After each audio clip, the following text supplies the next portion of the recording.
Erion Veliaj ka kërkuar konsult me psikiatri në burg, Siamir Mendërisht. Erion Veliaj, i cili ndodhet në paraburgimin e Durrësit pas arrestimit nga SPAK, duket se ka gjetur një mënyrë për të shpjeguar përgjimet e bujshme, ku del duke dhënë urdhra dhe duke përdorur një gjuhë të papërshtatshme, ka kërkuar psikiatër.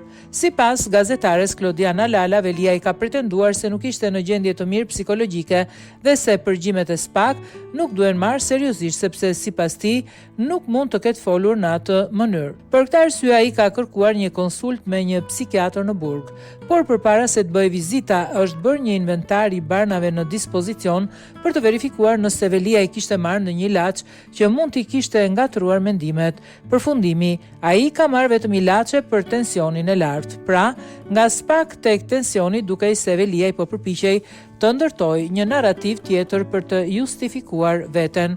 Zoti Veliaj, pasi është bërë me dije për përgjimet, ka pretenduar se nuk është në gjendje të mirë psikologjike, ka kërkuar konsult me psikiatrin.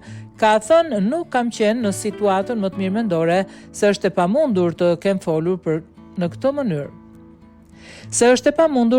folur në këtë mënyrë. Ulsi Manja ka bërë një urdhër, është bërë inspektim nga Drita Jaka, shefe sektorit të shëndetësisë në Burgje, zyrtarja më jetë gjatë në këtë institucion. Zonja Jaka, para se të merrte kontakt, ka bërë një inventar të gjitha barnave që kanë hyrë. Është bërë inventar për barnat në gjendje dhe ato që i janë dhënë të paraburgosurve. Në bashkëpunim edhe me mjekun e burgut kanë marrë kontakt me zotin Veliaj dhe rezulton se ai ka marrë vetëm ilaçe për tensionin, ka patur problematika në tensionin e lartë. Tha Lala, mbrëmjen e sejntes në një emision televiziv. Me sa duket edhe në burg po ndiqet tradita e politikanëve që sapo përballen me prangat, kujtohen për shëndetin. A do të ndjekë edhe Veliaj rrugën e paraardhësve duke kërkuar një spital me 5 yje?